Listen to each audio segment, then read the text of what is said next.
Hi everyone, it's Shar. Welcome back to my channel, or welcome if you are new here. I am absolutely exhausted, but October is creeping up on us, the end of the year is creeping up on us, and it is time for me to set my official final TBR for 2023. These are the books that I need to complete before the year is over, the ones that I would be sad to end 2023 without reading, and I try to be very strict with it. So without further ado, let me tell you about the 12 books that I am prioritizing for the rest of the year. Yes, I will be reading outside of this list, but I better read these books before the year is over.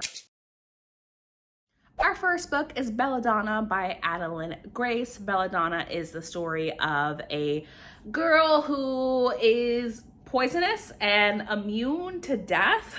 I believe when she was a baby, her entire family was assassinated via poison, and she was breastfeeding, and death came to claim her soul, but he wasn't able to claim her soul, and he's been obsessed with her ever since. I think she doesn't like death, and she ends up living with one of her final remaining family members, where there is this whole mystery going on because the matriarch of the family, the mother, passed on, and they're starting to suspect that perhaps her death was not natural, and that there was something going on. All I really know about this is that it's a love story, maybe, between Death and our main character and apparently some stable boy.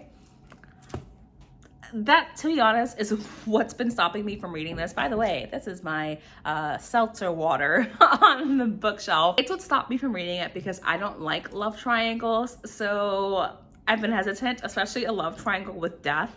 There's no competition. It's death itself. Like, hello? Anyway, priority. Sorry, besties, the pile of books at your feet knocked you over. My next one is One Dark Window. Just gonna scoot you back here. I know that Riley from Riley Marie really loved this book, and I'm on her Discord because I'm part of her Patreon. She says it's a great fall read, so I'm gonna trust her recommendation. I've been really excited to read this book. It is one of my special editions, although it is one of my plain special editions. All I know about this book, about this woman who has an entity in her mind that she calls the Nightmare, but maybe grants her some amount of power and influence. I don't know. There's a quest, they go on a road, and she has to work with it to overcome something. That's essentially what the summary says, and that's essentially what I know. But really, all I need to know is dark, atmospheric, perfect fall read. Then I have a book that I am embarrassed that I have not read yet, but honestly, I've been holding off for the perfect time so I could have the best time with it. Yes, I am missing eyelashes. Don't worry about it. Love Theoretically by Ali Hazelwood. This is Ali Hazelwood's newest release. I am so excited to read this one because I've loved her previous two books. You may not like them, they may not be your thing, but they definitely are my thing. In Love Theoretically, we are following a woman who I believe has just completed her PhD program, and she's trying to find work post-grad, but she's broke. So she's part of like this agency where people can hire her to be their fake girlfriend, and she gets hired by this guy to be his fake girlfriend. And while she's there, she meets his brother, who happens to be on the hiring committee for a job that she wants. Of course, it is their love story, and honestly, I just eat up everything that Ali Hazelwood writes. That's a lie, because I didn't like the feminist novellas. I eat up most of what Ali Hazelwood writes, so this will be like I'm stressed out and I'm overwhelmed.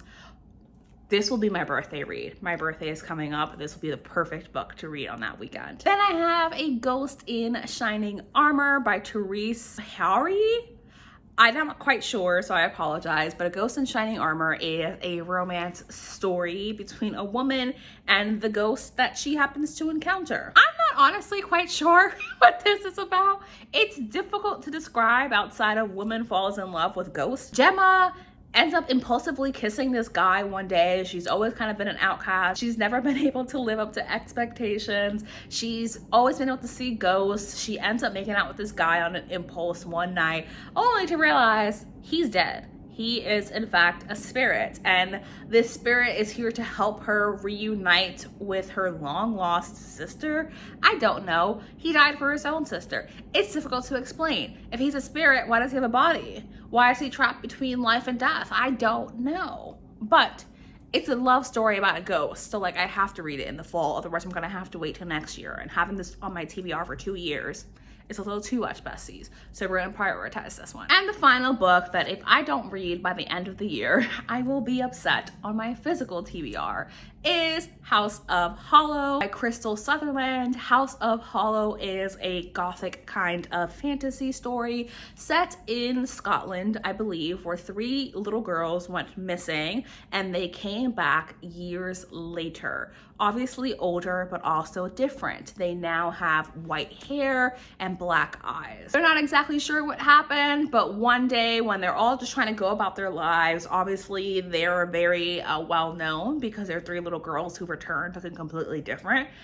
One of the sisters goes missing. The 3 little girls who disappeared were sisters. One of them goes missing, and our main character is forced to kind of look into it and realize that perhaps people know a little bit more than what they're letting on. Again, a gothic story, so obviously I have to read it in fall. Like, I don't make the rules. Those are the rules. And we can officially move on to the books on my digital TBR. My first one is The Narrows by Kate Alice Marshall. I say I'm a Kate Alice Marshall fan, yet I did not even realize that she had a new book coming out until the book was coming out. So The Narrows by Kate Alice Marshall, I will tell you right now, I have no fucking idea what it's about. It's something about water. I'm sure it's some kind of gothic fantasy with a weird twist, as most Kate Alice Marshall books are. And I don't honestly need to know anything about the book to read it. Just know my library doesn't have it yet, but once my library does have it, I will be listening to it. Then I have The Nanny by Lana Ferguson. Oh my gosh, is this book so difficult to get my hands on via the library. The wait is like something like 20 weeks long. I have been on that list for a long time, and that's both for the physical book and the ebook. The Nanny by Lana Ferguson is the story of this woman who used to have an OnlyFans. She made a decent amount of money on OnlyFans, and then she stepped away from it, and she takes this gig to be a nanny for this little boy, I believe.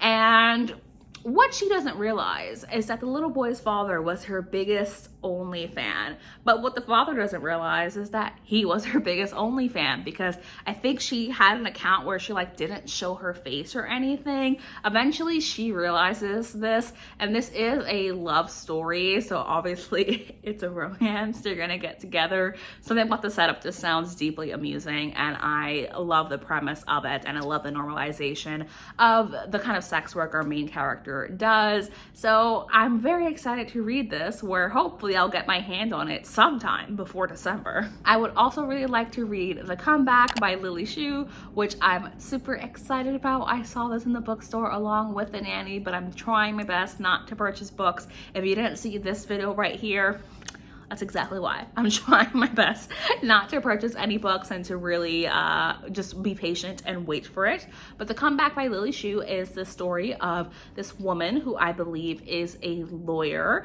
and she's living in, how dare my lashes come for me like that. She's a lawyer living in Toronto. She's like trying to climb her career, but she's feeling a little bit dissatisfied with life. One day her roommate is like, yo, I know this person, they're gonna stay with us for a couple of days, is that fine with you, while they're visiting? And she's like, sure. Lo and behold, she and this person who comes to stay with them end up developing this really beautiful relationship. They know each other really well, only for her to find out that he's a super famous K-pop star. Yeah.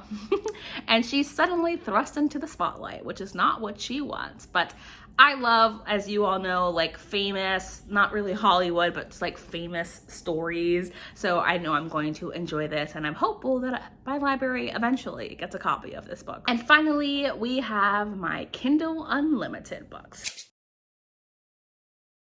Awakens by Elise Kova.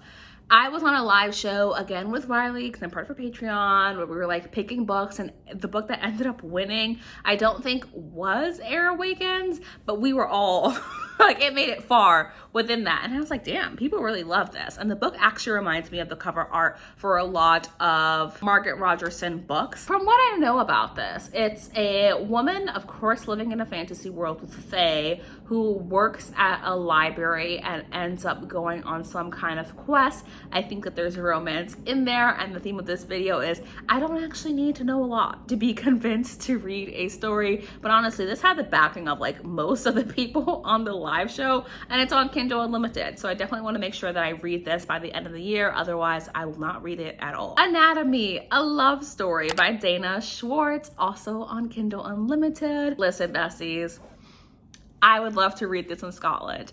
Am I planning a return trip to Scotland?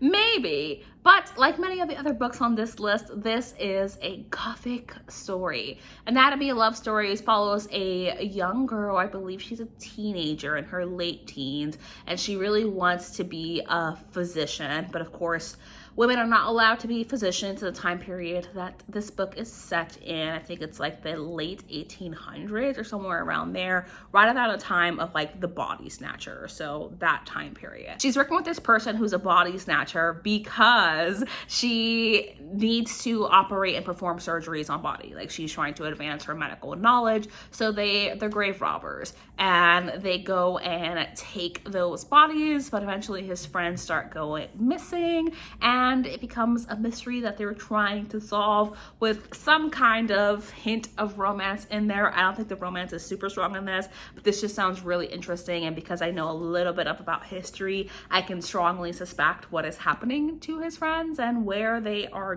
going. I think this will be the perfect October read. She Who Became the Sun by Shelley Parker Chen. Honestly, the fact that I haven't read this book yet is ridiculous. It is in fact the oldest book that I have on Kindle Unlimited. I am slowly working my way through that list, but She Who Became the Sun, I just need to read before the year is over. I'm not sure when I will get to it, but I will. This is a story of a girl who, her family like goes to see this fortune teller. First of all, we're in China. We're in ancient China. It's supposedly like a Mulan inspired story, but I wouldn't take that to heart. I think it has some commonalities, but definitely is not supposed to be a Mulan retelling. But they go to a fortune teller where her brother is told he's gonna have a great destiny and she's essentially gonna amount to nothing, but her brother dies and she takes his place in the war, and all I know is she becomes this great general, and it's a story about war, the depths of it, and I just think this sounds really, really, really good. It's something I would love. I just need to cycle into my fantasy era, which, as you all know, comes in little bursts throughout the year. And the final book that I want to make sure I read before the year is over is Court of the Vampire Queen by Katie Robert. Much like another book on this list, if I don't read this book by the end of the year, I'm never going to read it. And I saw it recently on a TikTok where people really liked it, and I am easily influenced. So of course I popped it onto this list. Court of the Vampire Queen is the story of a woman whose father kind of, I think, sells her off to this rival vampire clan where she's been raised to believe that they're evil, but they're not, and these people have like a really intense sexual chemistry. I think it's poly, but really this is just a really long erotica from what I've heard. It's erotica with a sprinkle of paranormal romance and fantasy in there. I'm very excited to read this, and I think this will be the perfect spicy romance to keep me warm this November. So I hope that you enjoyed this video. As always, thank you so much for watching. Please let me know what books you are prioritizing for the end of the year, or if you've read any of the books on this list and what you thought of them. And I'm gonna see you in my next video. Bye!